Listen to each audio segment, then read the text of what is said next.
शमशान घाट में लोगों की काफी भीड़ नजर आ रही थी। सभी गुमसुम से खड़े थे। बीच में रखी हुई उस चीता को अधेड़ उम्र के आदमी ने अग्नि दी और फूट फूट कर रोते हुए नीचे बैठ गया। यार, नेहा को खुदकुशी नहीं करनी चाहिए थी। हाँ यार, स्टाफ में सबसे खूबसूरत थी।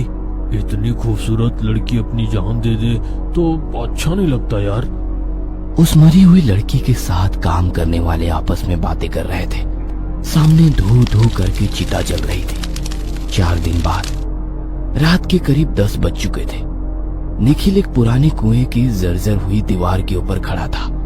किसी को मोबाइल से वीडियो कॉल करते हुए निखिल ने एक नजर उस गहरे कुएं में डाली। कुएं के अंदर का पानी बहुत नीचे स्तर पर होने के कारण रात के सन्नाटे में कुआं कुछ ज्यादा ही डरावना लग रहा था। कॉल रिसीव हुआ। रिया, मैंने तुमसे कहा था ना, अगर तुमने मेरे प्यार को ठुकराया तो मैं अपनी जान दे दूंगा। देखो देखो इस गहरे कुएं को। अगर तुमने अभी भी मेरे प्यार को ना कहा ना तो कल मेरी लाश इसी कुएं में मिलेगी। यही बताने के लिए कॉल किया था। बोलते हुए उसने अपने मोबाइल का कैमरा उस कुएं की तरफ किया। रिया मोबाइल पर उस कुएं को देखकर थोड़ी घबराई। निखिल, ये वही जगह है ना जहाँ हमारी दोस्त नेहा ने खुदकुशी की थी? बिल्कुल सही पहचाना, निखिल ने कॉन्फिडेंस से कहा। यार निखिल, सिर्फ 4 दिन हुए हैं हमें बात करते। कोई बात नहीं, मेरे जाने के बाद इत्मीनान से सोचते रहना। वैसे पानी कम है, डूबने से नहीं मरा तो कुएं के अंदर उस पानी में जो काले जहरीले सांप है और बिच्छू है, उनके काटने से पक्का मौत हो जाएगी मेरी। आई लव यू रिया। और फोन कट कर दिया। कुएं की दीवार पर बैठकर वो रिया के फोन का इंतजार करने लगा। उसे पता था रिया जरूर फोन करेगी। थोड़ा मुस्कुराते हुए उसने आसमान में चमकते चांद को देखकर कहा, मुझे ना सुनने की आदत नहीं। और तभी मोबाइल की रिंग सुनाई देने लगी। 2 रिंग के बाद उसने फोन रिसीव किया। रिया ने हाँ कह दी। उसकी खुशी का ठिकाना ना रहा। मानो निखिल जैसे खुशी से पागल हो गया। कुछ देर रिया से बातें करने के बाद उसने मोबाइल पॉकेट में रखा ही था कि तभी एक औरत के हंसने की हल्की सी आवाज उसके कानों पर पड़ी। वो हैरानी से अपने आजू बाजू देखने लगा, पर एक गहरा सन्नाटा जैसे चारों ओर फैला था। कुएं के आसपास की जमीन पर घुटनों तक लंबी हरी घास और छोटी मोटी झाड़ियां थी, जिसमें कहीं जहरीले सांप बिच्छू जैसे जीव थे। कुएं के पास ही एक इमली का पेड़ था, जिसकी टहनियां चारों ओर फैली थी, जिसमें से एक टहनी कुएं के ऊपर आई थी। आसमान में थोड़ी ऊपर आया पूनम का चांद बादलों के पीछे धीरे धीरे छुपने लगा। वैसे उसके दिल में बसा एक अजीब सा डर उसके चेहरे पे छलकने लगा। झट से उसके दिल में एक ख्याल आया, शहर के पास खाली पड़ी इस जगह में तो दिन में भी कोई आता जाता नहीं है। वैसे इतनी रात में भी किसी औरत की आवाज, शायद मेरा वहम होगा। उसने अपने दिल को समझाया ही था कि तभी दोबारा वही आवाज उसके कानों पर पड़ी और इस बार उसने हर एक शब्द साफ साफ सुना। एक औरत की खौफनाक आवाज, आ जाओ, मैं तुम्हारी आत्मा को नर्क के काले गहरे अंधेरे में पहुंचाती हूँ। वो हल्की पर खौफनाक आवाज सुनकर मानो उसके पैरों के नीचे से जमीन सड़क गई। वो तो जान देने का दिखावा करने आया था, पर उस औरत की आवाज सुनकर उसकी जान जैसे गले में अटक गई, क्योंकि वो डरावनी आवाज उसी कुएं के काले घने और गहरे अंधेरे से आ रही थी। उसकी निगाहें कुएं के भीतर गड़ी थी। तभी कुएं के गहरे काले पानी में थोड़ी हलचल होती नजर आई, मानो जैसे कोई धीरे धीरे कुएं की दीवार पर चढ़कर घिसटते हुए ऊपर आने की कोशिश कर रहा हो। वो खौफनाक आवाज सुनकर वो कुएं की उस छोटी सी दीवार पर से झट से नीचे उतरा और दोबारा से वही गूंजती हुई आवाज कुएं के भीतर से आने लगी।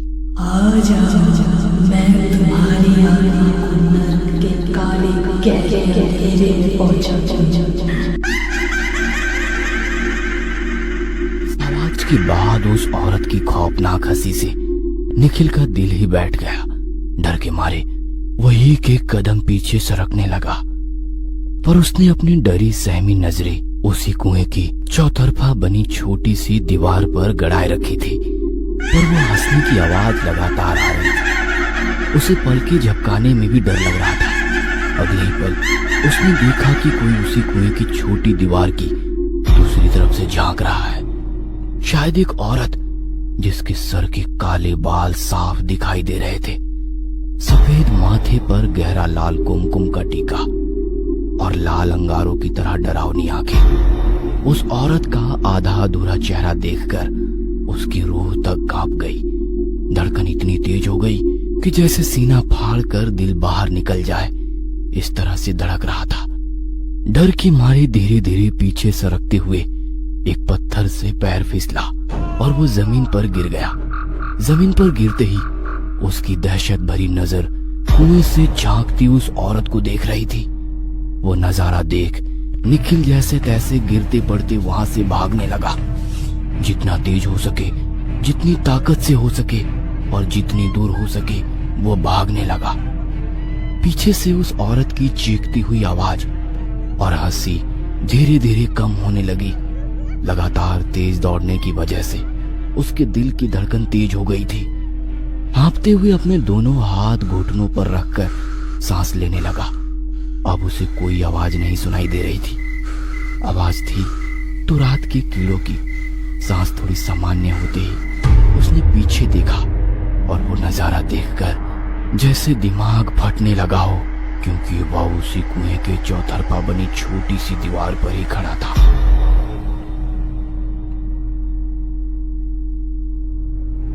और एक सफेद साड़ी पहनी औरत उसी कुएं के ऊपर से निकली इमली के पेड़ की एक टहनी पर अपने पैर झुलाते बैठी थी।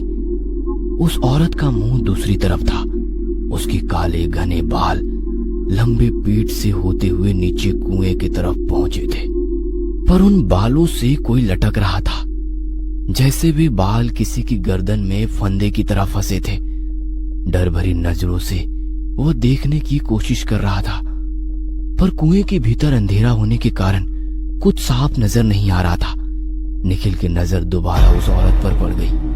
हवा के हल्के झोंके से उड़ता हुआ उसकी सफेद साड़ी का पल्लू आसमान में काफी दूर तक जा रहा था। यह डरावना दृश्य देखकर निखिल की जैसी बोलती ही बंद हो गई।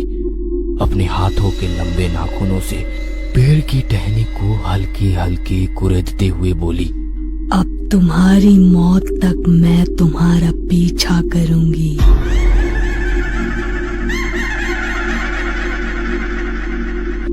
और एक डरावनी हंसी जैसे उसके कानों में लगातार गूंजने लगी, जिससे उसका दिमाग सुन्न पड़ने लगा। उसने दोनों हाथों से अपने कान बंद कर लिए, पर डर के मारे वह वहीं बेहोश हो गया। होश आया तो सुबह हो चुकी थी।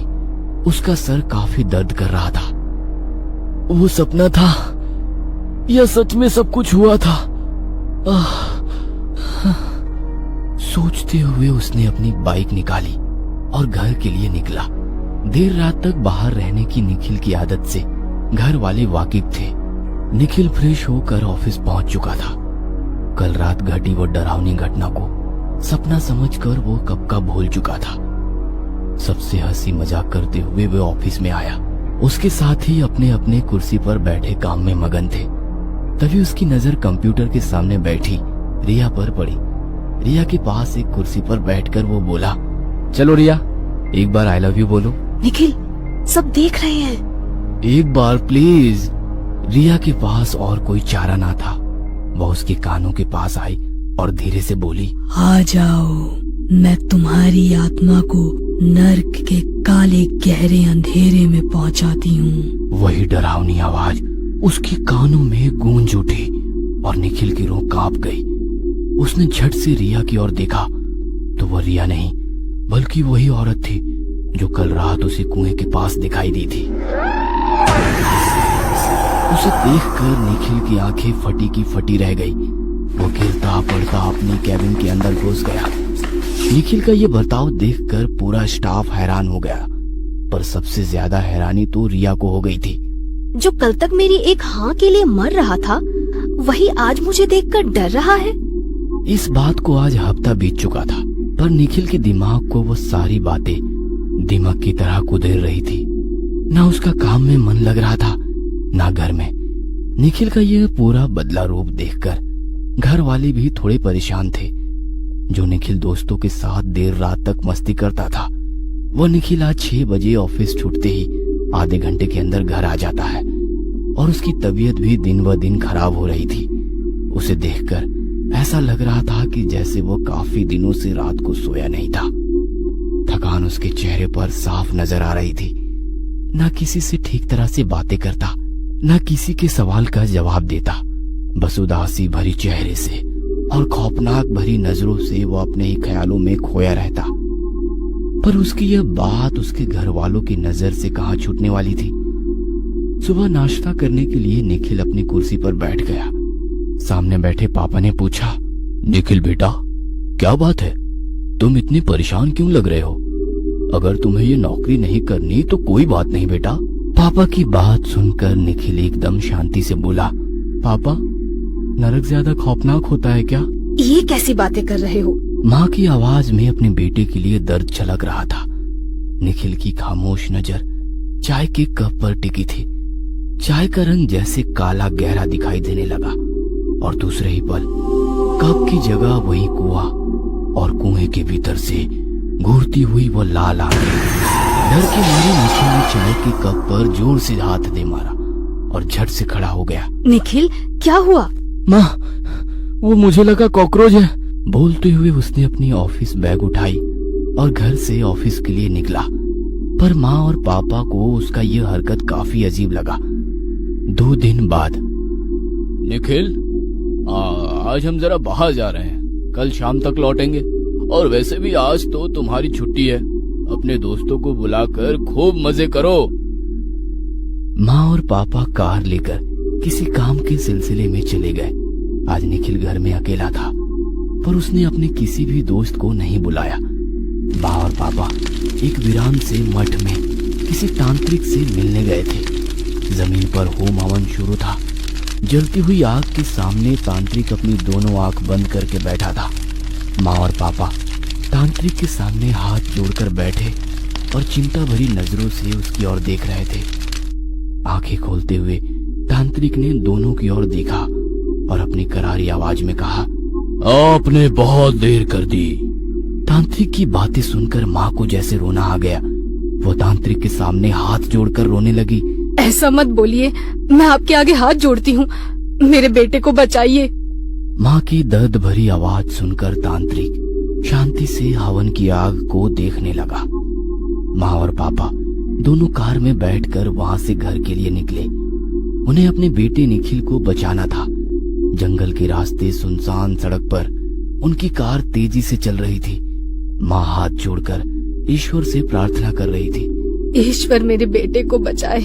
ड्राइविंग करते हुए पापा ने निखिल को फोन किया, पर फोन नहीं उठा रहा था।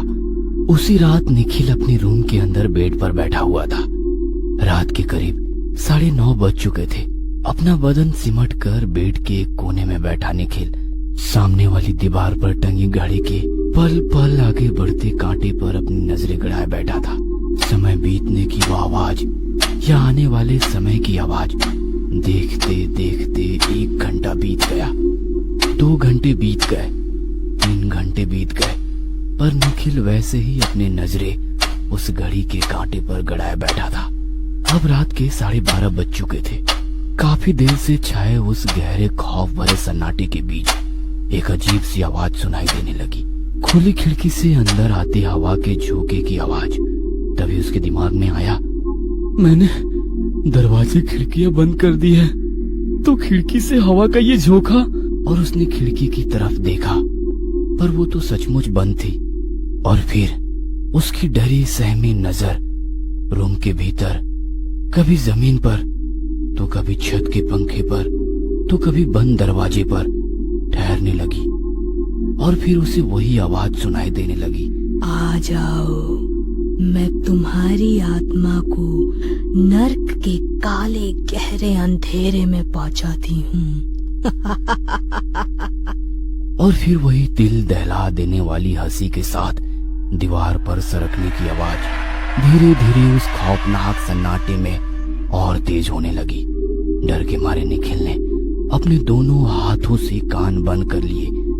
आंख कस के बंद करके अपनी गर्दन घुटने के भीतर छुपाए वो डर के मारे रोने लगा। सब कुछ उसकी बर्दाश्त के बाहर था, पर धीरे धीरे वो डरावनी आवाजें कम होने लगी और फिर एक बार सब कुछ शांत हो गया। धीरे धीरे अपनी आंखें खोली और कानों के ऊपर से हाथ हटाए। सन्नाटा, एक गहरा डरावना सन्नाटा उसके रूम के भीतर फैल गया था। इतना सन्नाटा कि सामने वाली दीवार पर टंगी उस घड़ी के कांटों की आवाज उसे साफ साफ सुनाई दे रही थी। तभी उसे बेड की दूसरी तरफ किसी के होने का एहसास हुआ। उसने अपनी नजरें घुमाई तो बेड की दूसरी तरफ वही औरत बैठी थी।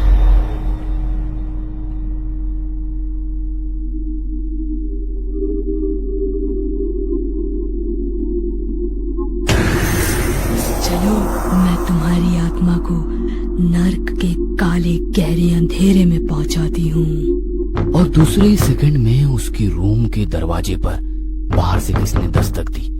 डर के मारे दौड़ता चिल्लाता हुआ वो आगे दरवाजे की तरफ भागा। दरवाजा खोलकर वो बाहर आया, पर मानो जैसे कोई उसका पीछा कर रहा था।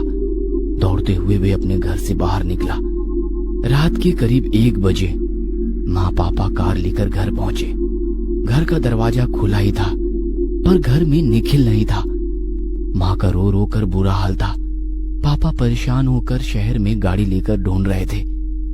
उसी रात निखिल का चेहरा सुन्न पड़ा था, आंखें लाल हो गई थी। उसकी नजरों के सामने नेहा आ गई। उसी कुएं के पास दोनों खड़े थे। निखिल ने गुस्से से उसकी गर्दन पकड़ते हुए कहा, मुझे ना सुनने की आदत नहीं। और उसने झट से नेहा को कुएं में ढकेल दिया। उस रात नेहा के सिर्फ चीखे गहरे अंधेरे कुएं से कुछ देर तक निखिल के कानों में गूंजती रही और फिर शांत हो गई। आज वो मंजर निखिल की आंखों के सामने आ गया, पर निखिल उसी कुएं में काली रस्सी के सहारे झूल रहा था। धीरे धीरे सब साफ दिखने लगा। निखिल के गले में लिपटी वो रस्सी नहीं थी, उसी औरत के काले घने बाल थे। वो औरत कुएं के ऊपर से जाने वाली इमली के पेड़ की टहनी पर पैरों को आगे पीछे झूलते बैठी थी। हवा के हल्के झोंकों से उसकी साड़ी का पल्लू आसमान में दूर तक लहरा रहा था। अपने लंबे नाखूनों से पेड़ की टहनी को हल्के हल्के सहलाते हुए वो बोलने लगी, तुमने एक मासूम की हत्या की है। चलो, मैं तुम्हारी आत्मा को नर्क के काले गहरे अंधेरे में पहुंचाती हूँ।